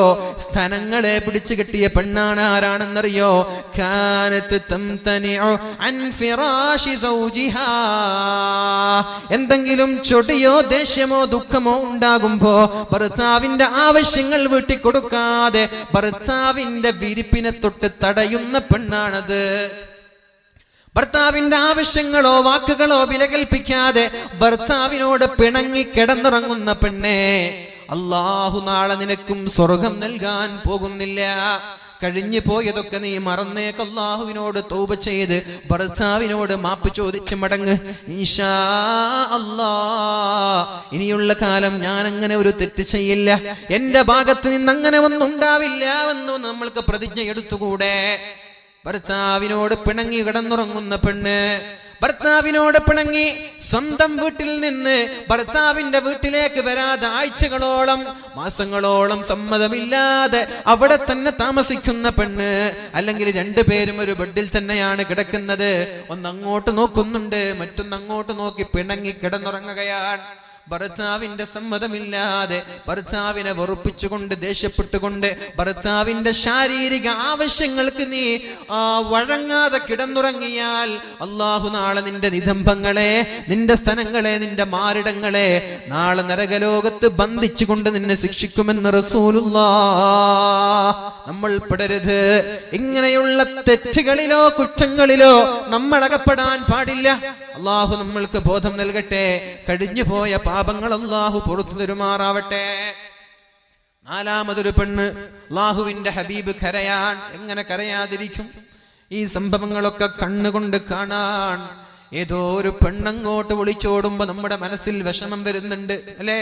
നമ്മുടെ മക്കളല്ല, നമ്മുടെ കുടുംബമല്ല, ഒരു മുസ്ലിമായി പോയതിന്റെ പേരിൽ ഞങ്ങൾക്ക് പോലും ദുഃഖം സഹിക്കാൻ പറ്റുന്നില്ല. അങ്ങനെ ഒരു വാർത്ത ഞങ്ങൾക്ക് വായിക്കാനുള്ള ത്രാണിയില്ലാത്ത എത്രയോ ചെറുപ്പക്കാർ നമ്മുടെ കൂട്ടത്തിലുണ്ട്. അങ്ങനെ ഒരു വാർത്ത എനിക്ക് അക്കല്ല, എനിക്കത് വായിക്കാനുള്ള ചെങ്കൂറ്റമില്ല, അതിനുള്ള ത്രാണിയിൽ എനിക്ക് വിഷമമാണ്. അത് കണ്ടാ പിന്നെ എനിക്ക് 2 ദിവസം ഉറക്കം വരൂല. എന്ത് വാർത്തയാണിത്? മറ്റൊരുത്തന്റെ കൂടെ ഒളിച്ചോടി എന്നൊരു വാർത്ത വായിക്കാൻ പോലും ധൈര്യമില്ലാത്ത ചെറുപ്പക്കാരുണ്ട്. മക്കളാണോ? അല്ല. ഭാര്യയാണോ? അല്ല. കുടുംബമാണോ? അല്ല. ഒരു മുസ്ലിമത്തായതിന്റെ പേരിൽ എങ്കിലാ ഉമ്മയ്ക്കും ഉപ്പയ്ക്കും കുടുംബങ്ങൾക്കുള്ള വിഷമം പറയണോ? അതുകൊണ്ട് ഇൻഷാ അല്ലാഹ് നമ്മുടെ ഭാഗത്ത് നിന്ന് തെറ്റ് വരരുത്. നമ്മുടെ ഭാഗത്ത് നിന്ന് പാളിച്ചകളോ വീഴ്ചകളോ വരാൻ പാടില്ല. നാലാമതായി റസൂലുള്ളാഹി സ്വല്ലല്ലാഹു അലൈഹി വസല്ലം പറയാൻ, വറഅയ്തു ഇംറഅതൻ തഅകുലു ലഹ്മ ജസദിഹാ വന്നാറു തൂഖദു മിൻ തഹ്തിഹാ. ഒരു പെണ്ണവിടെയുണ്ട് നരകത്തിൽ. അല്ലാഹുവിന്റെ ഹബീബ് ഇതൊക്കെ കാണുകയാണ്. അവൾ ഇങ്ങനെ നരകത്തിൽ കിടന്നുകൊണ്ട് പിടയുന്നത്, അവൾ അട്ടഹസിക്കുന്നത്, വെപ്രാളപ്പെടുന്നത്, ഒച്ചവെക്കുന്നത്, അവളുടെ ശരീരത്തിന്റെ വേദനകൾ അനുഭവിക്കുന്നത് അല്ലാഹുവിന്റെ ഹബീബ് കണ്ടപ്പോൾ കരഞ്ഞുപോയി. നാലാമത്തെ പെണ്ണ് തഅകുലു ലഹ്മ ജസദിഹാ, സ്വന്തം ശരീരത്തിന്റെ ഇറച്ചിയെ അവൾ കഴിക്കുന്നുണ്ട്, കാർന്ന് തിന്നുന്നുണ്ട്. സ്വന്തം ശരീരം കടിച്ചു തിന്നാൻ പറ്റുമോ? നമ്മൾ കടിച്ചു തിന്നോ? വിശന്നാ നമ്മൾ ശരീരം കടിച്ചു തിന്നോ? സ്വന്തം ശരീരവും ഇറച്ചിയും മാംസവും പല്ലുകൊണ്ട് കടിച്ചു തിന്നുന്നു. അവളുടെ താഴെ നിന്ന് തീ ഇങ്ങനെ കത്തിക്കുന്നുണ്ട്. നല്ലൊരു അൽഫാമായി, നല്ലൊരു ഷവായിയായി, നല്ലൊരു ഗ്രിൽ ചിക്കനായി. അല്ലേ? ചിക്കൻ ആവില്ലല്ലോ മനുഷ്യനല്ലേ? തീയിലിട്ടിങ്ങനെ പൊരിക്കുക, ശരീരമൊക്കെ ഇങ്ങനെ വെന്തിട്ടുണ്ട്, അതിങ്ങനെ കഴിക്കന്നെ നമ്മൾ. ആരാണ് ആ പെണ്ണ്? അല്ലാഹുവിന്റെ ഹബീബേ, ആ പെണ്ണ് ചെയ്ത തെറ്റ എന്താണെന്ന് പറഞ്ഞു തരുമോ? മതി, എനിക്ക് കേൾക്കാനുള്ള ത്രാണിയില്ല. ഫാത്തിമ ബീവി റളിയല്ലാഹു അൻഹ പറയാണ്, നബിയേ, ആരാണ് ആ പെണ്ണെന്നൊന്ന് പറഞ്ഞു തരുമോ? അല്ലാഹുവിന്റെ ഹബീബായ റസൂലുള്ളാഹി സ്വല്ലല്ലാഹു അലൈഹി വസല്ലം പറയാൻ തുടങ്ങി, അല്ലതീ തഅകുലു ലഹ്മ ജസദിഹാ, സ്വന്തം ശരീരം കാർന്ന് തിന്നുന്ന പെണ്ണാരാണെന്നറിയോ? فإنها كانت تزين بدنها للناس, ആളുകൾ കാണാൻ വേണ്ടി ശരീരത്തിന്റെ ഭംഗി പ്രദർശിപ്പിക്കുന്ന പെണ്ണാണത്. നേരത്തെ പറഞ്ഞു, വീട്ടിലിരിക്കുമ്പോൾ ചിഞ്ഞു നാറുന്ന നെറ്റിയോ ചൂരിദാറോ അത് ഇസ്തിരിട്ടിട്ടില്ല, അത് അലക്കിയിട്ടില്ല, അതിൽ സുഗന്ധം പൂശിയിട്ടില്ല. വീട്ടിലിരിക്കുമ്പോൾ എന്തൊക്കെയോ മുഷിഞ്ഞ വസ്ത്രം ധരിച്ച് എന്നാൽ അങ്ങാടിക്ക് പോവാൻ, ഞാനും വരുന്നു. പിന്നെ അരമണിക്കൂർ കഴിഞ്ഞ് ഭർത്താവ് വെയിറ്റ് ചെയ്യുന്നേ. ഇവൾക്ക് കുളിക്കണം, ഡ്രസ് അയൺ ചെയ്യണം, ഫൗണ്ടേഷൻ വേണം, പൗഡർ വേണം, ഐലൈനർ വേണം, ലിപ്സ്റ്റിക് വേണം, ഇതൊക്കെ തേച്ച് പുറത്തിറങ്ങാൻ. വീട്ടിലോ ഞാൻ നേരത്തെ പറഞ്ഞതുപോലെ എന്തിനാണത്? എന്താണ് അതിന്റെ ആവശ്യം? ആരെ കാണിക്കാനാണ്? ഭർത്താവിന്റെ മുമ്പിലല്ലേ സൗന്ദര്യം പ്രകടിപ്പിക്കേണ്ടത്. നീ എങ്ങനെ ചെയ്യുന്നുവെങ്കിൽ ജോലി കഴിഞ്ഞോ, ഗൾഫിൽ നിന്നോ നാട്ടിൽ നിന്നോ ജോലി കഴിഞ്ഞ് വീട്ടിലേക്ക് ഭർത്താവ് വരുന്നു എന്നറിയുമ്പോ നിനക്ക് കുളിക്കാം, അയൺ ചെയ്ത വസ്ത്രം ധരിക്കാം, സുഗന്ധം പൂശാം, ഒരു കുഴപ്പമില്ല. നീ അങ്ങാടിക്ക് പോകുന്നു എന്ന് പറയുമ്പോ ഒരു പ്രത്യേകം ഒരു ചമഞ്ഞൊരുങ്ങൽ. എന്താണ് അതിന്റെ അർത്ഥം? കല്യാണത്തിന് പോകുന്നു എന്ന് പറയുമ്പോ പ്രത്യേകം ഒരു ചമഞ്ഞൊരുങ്ങൽ. മയ്യത്ത് കാണാൻ വേണ്ടി പോകുമ്പോൾ വരെ പൗഡർ ഇടാതെ പെണ്ണിന് പുറത്തിറങ്ങാൻ പറ്റുന്നില്ല. ഇത് നടക്കുന്നില്ലേ? ഇത് നടക്കുന്നില്ല. ഇത് ആരെ കാണിക്കാനായി ഭംഗിയാവും? നമ്മുടെ ബ്രേക്ക്ഫാസ്റ്റ് എന്ന് പറഞ്ഞാൽ ബ്രെയിനിലേക്ക് പോകുന്ന ഫുഡാണത്, ഭക്ഷണമാണ്. രാജാവിനെ പോലെ കഴിക്കേണ്ട ഭക്ഷണമാണ് ബ്രേക്ക്ഫാസ്റ്റ്. അതൊഴിവാക്കാൻ പാടില്ല. മന്ദബുദ്ധിയാകും. പിന്നെ നീ SSLCക്ക് പുസ്തകം പിടിച്ച് റൂം നിറയെ വീട് നിറയെ നടന്ന് പഠിച്ചിട്ട് കാര്യമില്ല. എന്തേ? നീ നിന്റെ സൗന്ദര്യം വർദ്ധിപ്പിക്കാനുള്ള തിരക്കിൽ നാസ്ത കഴിക്കാൻ നിനക്ക് മറന്നുപോയി. അപ്പോഴേക്കും നിന്റെ ബ്രെയിനിന് തകരാറ് സംഭവിച്ചു. പിന്നെ നീ പുസ്തകം പഠിച്ചിട്ട് കാര്യമില്ല, പഠിയൂല. തസഹറൂ ഫഇന്ന ഫീഹി ബറക. പരിശുദ്ധമായ റമദാൻ മാസത്തിലും സുന്നത്ത് നോമ്പുകൾ എടുക്കുമ്പോഴും നിങ്ങൾ അത്താഴം കഴിക്കണേ, അതിൽ ബറക്കത്തുണ്ട്. ഇത് എന്തേ നബി തങ്ങൾ പറഞ്ഞു? വെറുതെ പറഞ്ഞതാണോ? തസഹറൂ ഫഇന്ന ഫീഹി ബറക. നമ്മള് മസിൽ പിടിക്കാറുണ്ട്. ഞാൻ അത്താഴൊന്നും കഴിക്കാറില്ല, ഞാൻ അങ്ങനെ നോമ്പ് പിടിക്കുന്ന ആളാണ്, ഞാൻ ഇന്നാലും ആളാണ്, അല്ലേ? അങ്ങനെയൊക്കെ നമ്മൾ ബമ്പ് പറയാറുണ്ടല്ലോ, ബൂസ്റ്റ് ചെയ്യാറുണ്ടല്ലോ. അത്താഴം കഴിക്കാതെ ഞാൻ 30 നോമ്പ് നോക്കി. പൊന്നു സഹോദര, അതൊന്നും ഒരു ക്രെഡിറ്റ് അല്ല. തസഹറു, നീ അത്താഴം കഴിക്ക്. എന്തേ? ഫഇന്ന ഫീഹി ബറക, അതിൽ ബർക്കത്തുണ്ട്. അതാണ് ആധുനിക ആരോഗ്യശാസ്ത്രം നമ്മൾക്ക് പഠിപ്പിച്ചു തരുന്നത്. നാസ്ത കഴിക്കണം, അത് ബ്രെയിൻ ഫുഡാണ്. അത് ഒഴിവാക്കിയാൽ ബ്രെയിനിന് തകരാറ് സംഭവിക്കും. ലഞ്ച് അതും കഴിക്കണം, ഉച്ചഭക്ഷണം അതും അല്പം കഴിക്കണം. പിന്നെ രാത്രി ഡിന്നർ അത് കഴിച്ചില്ലെങ്കിൽ കുഴപ്പമില്ല, അത് കുറച്ച് കഴിച്ചാൽ മതി. നമ്മൾ നേരെ ഓപ്പോസിറ്റായി മാറി അല്ലേ? രാത്രിയാകുമ്പോ എല്ലാ നമ്മുടെ എന്താ പറയാ ബേക്കറികളും നമ്മുടെ ഫാസ്റ്റ് ഫുഡ് ഹോട്ടലുകളൊക്കെ തുറന്നു വൈകുന്നേരമാകുമ്പോ. പിന്നെ ചെറുപ്പക്കാർക്ക് എന്താ പണ്ടേ? പിന്നെ ഷവർമയായി, പിന്നെ അൽഫാമും ഗ്രിൽ ചിക്കനൊക്കെ കൂട്ടമായി അടിക്കുക, പെപ്സി കുടിക്കുക, സെവനപ്പ് അടിക്കുക, സീസർ വലിക്കുക, കടന്നുറങ്ങുക 12 മണിക്ക്. രാത്രി കുറച്ച് കഴിക്കുന്ന, രാത്രി കുറച്ചേ കഴിക്കാൻ പാടുള്ളൂ. നാസ്ത നന്നായി കഴിക്കണം. അത് ശരീരത്തിന് പുഷ്ടി നൽകുന്ന, നറിഷ്മെന്റ് നൽകുന്ന ഭക്ഷണമാണ്. അത് നീ നന്നായി കഴിക്കും. രാവിലെ എണീറ്റ ഉടനെ ഒരു 4 ഗ്ലാസ് വെള്ളം കുടിക്കുന്നീ, അത് നിന്റെ ശരീരത്തിന് നല്ലതാണ്, നിന്റെ ശരീരത്തിന്റെ ആരോഗ്യത്തിന് നല്ലതാണത്. രാവിലെ എണീറ്റ ഉടനെ 4 ഗ്ലാസ് വെള്ളം കുടിക്കുക. ഒരു കട്ടൻ ചായ, ബെഡ് കോഫി എന്ന് പറയുന്ന കട്ടൻ ചായ കുടിക്കുന്നതിന് മുമ്പും ഒരു 4 ഗ്ലാസ് വെള്ളം കുടിക്കുക. അത് പറ്റുന്നില്ല, 2 ഗ്ലാസ് കുടിക്ക്. അത് ശരീരത്തിന്റെ വിഷലിപ്തമായ രാസവസ്തുക്കൾ ഇഴിഞ്ഞു പോകാൻ കാരണമാണ്. ചെയ്തുകൂടെ? ആരോഗ്യത്തിന് നല്ലതാണത്, ശോധന കിട്ടാൻ നല്ലതാണത്. അതുകൊണ്ട് രാവിലെ എണീറ്റ ഉടനെ 2 ഗ്ലാസോ 4 ഗ്ലാസോ വെള്ളം കുടിക്കുക. പിന്നെയാവാം കട്ടൻ ചായ ഒക്കെ. അങ്ങനെ ബ്രേക്ക്ഫാസ്റ്റ് കഴിക്കാതെ പൊന്നു സഹോദരി, നീ നിന്റെ സൗന്ദര്യം ചെറുപ്പക്കാർക്കോ നാട്ടുകാർക്കോ ക്ലാസ്മേറ്റിനോ കോളേജ് മേറ്റിനോ കാണിച്ചിട്ട് നീ ഏറിപ്പോയ ഒരു 10-15 വർഷം നടക്കും. പിന്നെ കല്യാണം കഴിഞ്ഞ് ഗർഭിണിയാകുമ്പോൾ നടുവേദന, പിന്നെ മുട്ടുവേദന, പിന്നെ നടക്കാൻ പറ്റുന്നില്ല, പിന്നെ ഓപ്പറേഷൻ ഒക്കെ സിസേറിയനാണ്, ഡെലിവറി നടക്കുന്നില്ല. ഇന്നലെ ഒരു വോളിബോൾ കളിക്കുന്ന ഒരു പെണ്ണ് ബാത്റൂമിൽ വെച്ച് പ്രസവിച്ചു.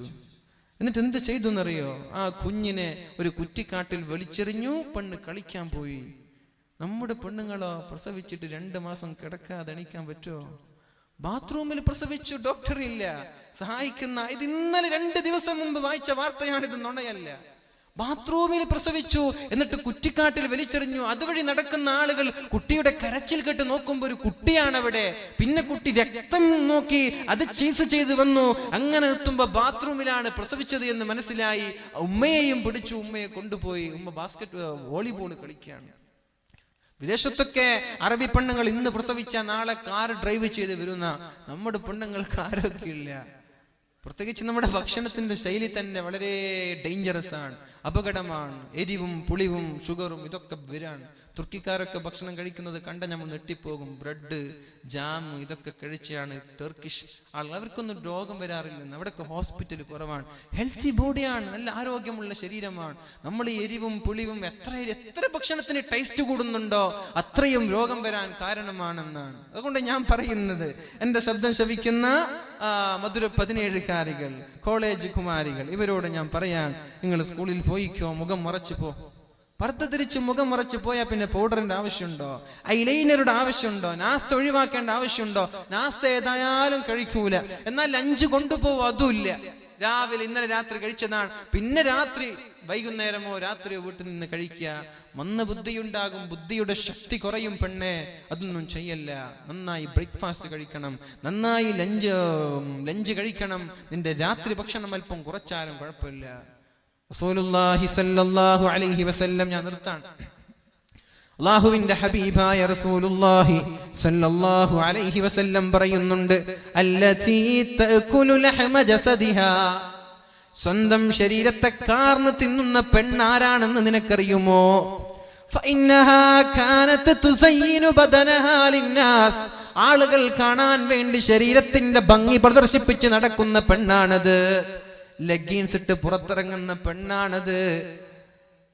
ബനിയൻ ക്ലോത്ത്സ് അല്ലെ, ബനിയൻ ക്ലോത്ത്സ് ഉള്ള പർദ്ദ, ടീഷർട്ട്, പിന്നെ ടോപ്പ്, ഇതൊക്കെ ധരിച്ച് പുറത്തിറങ്ങുക. പൊന്നു സഹോദരന്മാരെ, ഉപ്പമാരെ, ഉമ്മമാരെ, നിങ്ങളാണ് ഈ വസ്ത്രം വാങ്ങിച്ചു കൊടുക്കുന്നത്. ഇവർക്ക് മാത്രമല്ലേ ഈ തെറ്റുള്ളത്? ഇത് വാങ്ങിച്ചു കൊടുക്കുന്ന ഉപ്പമാരും ഉത്തരവാദിയാണ്. ഇത് വാങ്ങിച്ചു കൊടുക്കുന്ന ആങ്ങളമാരും ഭർത്താക്കന്മാരും ഉമ്മമാരും ഉത്തരവാദിയാണ്. വീട്ടിൽ നിന്ന് അങ്ങനെ ഒരു ലെഗിൻസ് വീട്ടിൽ നിന്ന് പുറത്തിറങ്ങേണ്ട ഡ്രസ്സല്ലത്, അത് അകത്ത് ധരിക്കേണ്ട ഡ്രസ്, നൈറ്റ് ഡ്രസ് ആണത്. അത് അകത്ത് ധരിക്കേണ്ട വസ്ത്രമാണ്. നമ്മളതിനെ പുറത്തിട്ട് നടക്കുക. പിന്നെ ടോപ്പിന്റെ കട്ടിങ് അല്പം മുകളിലായ പിന്നെ പറയണോ? പൊന്നു സഹോദരൊക്കെ ആർക്ക് കാണിക്കാൻ വേണ്ടി? ശരീരം മറച്ച് പർദ്ദ ധരിച്ച് നടക്ക്, മുഖം മറച്ച് നടക്ക്. ഒരു ഫിത്നയോ ഒരു പ്രശ്നമോ നമ്മുടെ നാട്ടിൽ നടക്കൂല, ഒരു പ്രണയവും നടക്കൂല. നിന്റെ മുഖത്തിന്റെ ഭംഗി കാണുമ്പോൾ നിന്റെ പിന്നാലെ വരും. നിന്റെ മുഖം കണ്ടില്ലെങ്കിൽ ആരെങ്കിലും നിന്റെ പിന്നാലെ വരുമോ? പിന്നെ നിന്റെ സമയം കല്യാണത്തിന്റെ ആലോചന വരുമ്പോ ഒരു ഭർത്താവിന് നിന്നെ നോക്കാനുള്ള അനുവാദം തരുന്നുണ്ട് എന്ന് മാത്രമല്ല, സുന്നത്താണ്. കല്യാണ സമയങ്ങളിൽ പെണ്ണിനെ നോക്കുന്നത് സുന്നത്താണ്. അതെങ്ങനെ? വിദ്യാനഗറിൽ ഗവൺമെന്റ് കോളേജ് വിടുമ്പോ ബൈക്കുമെടുത്തു പോയി ബസ് സ്റ്റാൻഡിൽ ഇരുന്നിട്ട് നോക്കലല്ലത്. അത് നമ്മുടെ ഫാമിലി സഹിതം നമ്മൾ പോയി ഫാമിലിക്ക് കാണാനല്ല. കല്യാണം കഴിക്കുന്ന ചെറുക്കന് പെണ്ണിനെ നോക്കിയാൽ ഒരു സുന്നത്തായി എഴുതി വെച്ചു. പെണ്ണിനെ ഇഷ്ടപ്പെട്ടില്ല, പിന്നെ അടുത്ത പെണ്ണ് നോക്കാൻ പോയി, കാണാൻ പോയി, അതും ഒരു സുന്നത്തായി എഴുതി വെച്ചു. ഇഷ്ടപ്പെട്ടില്ല, നീ ഒരു 100 പെണ്ണ് കണ്ടാലും 100 സുന്നത്തായി ഇവിടെ വെക്കാൻ. ഇനി സുന്നത്ത് കൂട്ടാൻ ആ പണി ചെയ്യല്ലേ. സുന്നത്ത് വേറെയും ഒരുപാടുണ്ട്. ഇനിയിപ്പോ അങ്ങനെയൊക്കെ ചെയ്യാൻ നിൽക്കല്ല, അതൊക്കെ ശാപമാണ്. നമ്മുടെ ഗൾഫുകാർക്ക് പൊതുവെ ഉണ്ടാകുന്ന ഒരു പ്രശ്നമാണ്. അവിടെ ഗൾഫിലുള്ള ഫിലിപ്പീൻസും കിട്ടിയ ആളുകളൊക്കെ നോക്കി നമ്മുടെ നാട്ടിലുള്ള പെണ്ണുങ്ങളെ കണ്ടാൽ അവർക്ക് തൃപ്തിയാവുന്നില്ല. പിന്നെ 4, 5, 6, 10 നോക്കി അവസാനം ഒരാഴ്ച ബാക്കിയുള്ള അല്ല പെണ്ണ് കിട്ടാൻ വേണ്ടി വന്നതാണ്, പെണ്ണായിട്ടില്ല. ഏതോ ഒരു ഊരാ കൊടുക്കൽ പെട്ടു, പെണ്ണ് ആർക്കും ഇഷ്ടപ്പെട്ടിട്ടില്ല, ഇവൻ ഇഷ്ടപ്പെട്ടു. ഇതാണ് പൊതുവെ നാട്ടിൽ നടക്കുന്നത്. അതുകൊണ്ട് കണ്ട പെണ്ണുങ്ങളൊന്നും കാണാൻ നിൽക്കല്ല. നമ്മൾക്ക് അല്ലാഹു ഒരു പെണ്ണ് കണക്കാക്കി അത് ദീനീ ബോധമുള്ള പെണ്ണാക്കി അല്ലാഹു മാറ്റുമാറാവട്ടെ. ഞാൻ നിർത്താണ്. അപ്പോ സ്വന്തം ശരീരത്തിന്റെ മാംസങ്ങളെ കടിച്ചു തിന്നുന്നത് ആളുകൾ കാണാൻ വേണ്ടി ഭക്ഷണം ആളുകൾ കാണാൻ വേണ്ടി ശരീരത്തെ പ്രദർശിപ്പിച്ച് നടക്കുന്ന പെണ്ണാണ്. വസ്ത്രവിധാനങ്ങൾ ടൈറ്റ് ഫിറ്റ് ധരിക്കല്ല, ഒന്ന് ലൂസാക്കി നടക്കുക. ജീൻസ് ഫാൻസ് ധരിക്കുന്ന ആളുകൾക്കൊക്കെ മക്കൾ ഉണ്ടാവൂല എന്നാണ്. ചെറുപ്പത്തിലെ jeans tight fit skin fit ഇട്ട് ധരിക്കുന്ന നമ്മുടെ മക്കൾക്ക് ഭാവിയിൽ മക്കൾ ഉണ്ടാവാൻ സാധ്യത കുറവാണ്. ഫംഗസിന്റെയും ബാക്ടീരിയയുടെയും പ്രവർത്തനങ്ങൾ അവിടെ നടന്ന് മക്കൾ ഉണ്ടാകാനുള്ള എല്ലാ ശേഷിയും അവളിൽ നിന്ന് നഷ്ടപ്പെടുമെന്ന് ബയോളജി പഠിച്ച ആളുകൾക്കറിയാം. ബയോളജി വിദഗ്ധനായ ഒരു ഡോക്ടർ പറഞ്ഞ വാക്കുകളാണ്. ആണുങ്ങളുടെയും സ്ത്രീകളുടെയും സ്കിന്നിന്റെ വ്യത്യാസമുണ്ട്, നിർമ്മലതയുണ്ട്. അവിടെ സോഫ്റ്റ് സ്കിന്നാണ് പെണ്ണുങ്ങൾക്കുള്ളത്, ആണുങ്ങൾക്ക് ഹാർഡാണ്. അതുകൊണ്ട് ആണുങ്ങൾ ധരിക്കുന്ന വസ്ത്രമാണ് ജീൻസ് എന്നുള്ളത്. അത് പെണ്ണുങ്ങൾ അങ്ങോട്ട് പാശ്ചാത്യന്റെ സംസ്കാരം കണ്ട് നമ്മൾ ഫോളോ ചെയ്തു, നമ്മളും അത് ധരിക്കാൻ തുടങ്ങി. പിന്നെ അവിടെ നമ്മുടെ സ്കിന്നിന് കേട് സംഭവിച്ചു, അവിടെ ഫംഗസ് ഉണ്ടായി, ബാക്ടീരിയ ഉണ്ടായി, നമ്മുടെ പ്രസവിക്കേണ്ട അതിന് ആവശ്യമായ സെല്ലുകളും കോശങ്ങളും എല്ലാം നശിച്ചു പോവാണ്. അതുകൊണ്ട് അങ്ങനെയൊന്നും നമ്മൾ ധരിക്കല്ല, അതും സൂക്ഷിക്കുക. ശരീരം മറച്ച് നമ്മൾ ജീവിക്കുക. ഒരു കാര്യം കൂടി ഞാൻ പറയാൻ, 5ാമതായ ഒരു പെണ്ണിനെ അള്ളാഹുവിന്റെ ഹബീബ് കാണുന്നുണ്ട്. ഇതൊന്നും കൂടി പറഞ്ഞ് ഞാൻ നിർത്താം. ഒരു പെണ്ണിനെ ഞാൻ കണ്ടു.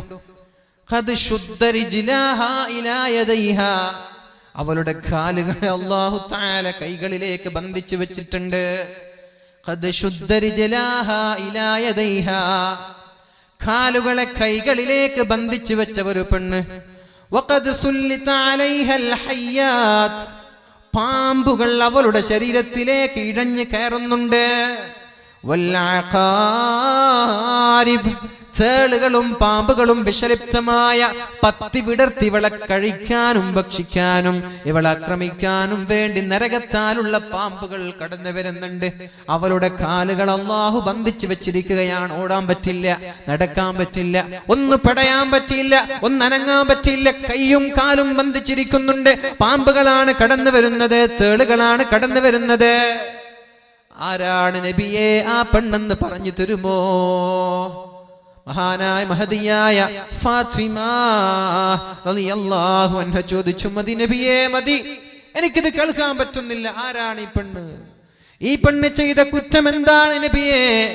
റസൂലുള്ളാഹി തങ്ങൾ പറഞ്ഞു, ഫാത്തിമ, ആ പെണ്ണാരാണെന്നറിയോ? ഫഇന്നഹാ കാനത് ഖലീലത്തുൽ വുളൂ. വുളൂ ചെയ്യാത്ത പെണ്ണ്, കല്യാണ ദിവസം മേക്കപ്പ് ചെയ്ത് ഉച്ചയ്ക്ക് നിസ്കരിച്ചില്ല. ഉമ്മ പറഞ്ഞു, നിസ്കരിക്കാൻ പറ്റൂല, 1000ഉം 2000ഉം ചെലവഴിച്ച് മേക്കപ്പ് വാങ്ങി നീ വുളൂ ചെയ്യാതെ വേണ്ട, എന്ന് നിസ്കരിച്ചില്ലെങ്കിലും കുഴപ്പമില്ല, നീ അങ്ങോട്ട് നിൽക്കുന്ന ഉമ്മ പറയാണ്. ഖലീലത്തുൽ വുളൂ, വുളൂ ചെയ്യാത്ത പെണ്ണ് സ്കൂളിൽ ഉച്ചയ്ക്ക് വുളൂ ചെയ്യുന്നില്ല, മേക്കപ്പ് പോകുമോ?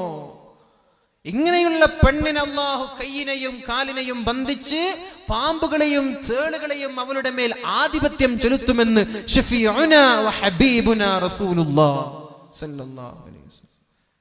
എന്നിട്ടോ വഖാനത് ലാ തഗ്തസിലു മിനൽ ജനാബ, ശാരീരിക ബന്ധം പുലർത്തി, നല്ല തണുപ്പാണ്. ഭർത്താവ് പറഞ്ഞു കുഴപ്പമില്ല, ഇന്ന് നമ്മൾ ഉറങ്ങാം, കുളിച്ചില്ലെങ്കിലൊന്നും കുഴപ്പമില്ല. സുബഹി നിസ്കരിച്ചില്ല, ജനാബത്ത് കുളിച്ചില്ല, രാവിലെ തണുപ്പാണ്, നീ ഹീറ്റർ വെച്ചാലും കുഴപ്പമില്ല, നീ രാവിലെ കുളിക്കാതിരിക്കരുത്. സുബഹി നിസ്കാരം അതിന്റെ പേരിൽ ഖളാ ആക്കരുത്. ശാരീരിക ബന്ധം പുലർത്തിയാൽ ഉടനെ കുളിക്കണമെന്നാണ് ശാസ്ത്രവും പരിശുദ്ധ ഇസ്ലാമും പഠിപ്പിക്കുന്നത്. അത് ലൈംഗിക രോഗങ്ങൾക്ക് കാരണമാകുമെന്നാണ്. ശാരീരിക ബന്ധം പുലർത്തിയാൽ പിന്നെ ഉടനെ കുളിക്കാൻ പറ്റുന്നില്ലേ, ഒന്ന് മൂത്രമൊഴിച്ച് നമ്മൾ എന്ത് ചെയ്യുക, ഉളൂ ചെയ്ത് കിടന്നുറങ്ങുക, ഗുഹ്യാവയവങ്ങൾ നമ്മൾ കഴുകി കിടന്നുറങ്ങുക. ആ സമയത്ത് ഏതായാലും കുളിച്ചൂടെ, എല്ലാ വീട്ടിലും ഷവറുണ്ട്, ഒന്ന് തിരിച്ചാൽ ജനാബത്തിന്റെ കുളി ഞാൻ കുളിക്കുന്നു നീയത്തും കൂടി വെച്ച സുബ്ഹാനല്ലാഹ് 2 മിനിറ്റ് കൊണ്ട് കുളി കഴിഞ്ഞു, കുളിച്ചൂടെ, ഫ്രഷ് ആയിട്ട് ഉറങ്ങിക്കൂടെ? അതൊന്നും ചെയ്യൂല. ശാരീരിക ബന്ധം പുലർത്തി സുബഹിയാകുമ്പോ പടച്ചു നല്ല തണുപ്പാണല്ലോ, പ്രത്യേകിച്ചിട്ട് എല്ലാ വീട്ടിലും AC ആണ്. AC ഇല്ലാതെ ജീവിക്കാൻ പറ്റാത്ത അവസ്ഥയാണല്ലേ. ചൂട് കൂടി കൂടി കൂടി രാത്രി 3 മണിക്കും 4 മണിക്കും ഒക്കെ ചൂട് കാറ്റാണ് വീട്ടിൽ നിന്ന് വരുന്നത്. ആ ഒരു സമയത്ത് AC ഇങ്ങനെ തണുത്തിരിക്കുമ്പോ കുളിക്കാൻ മടി, പെണ്ണും കുളിച്ചില്ല, ആണും കുളിച്ചില്ല, 2 പേരും കിടന്നുറങ്ങി. അള്ളാഹു നൽകുന്ന ശിക്ഷ ഇതാണ്. അതുകൊണ്ട് കുളിക്ക.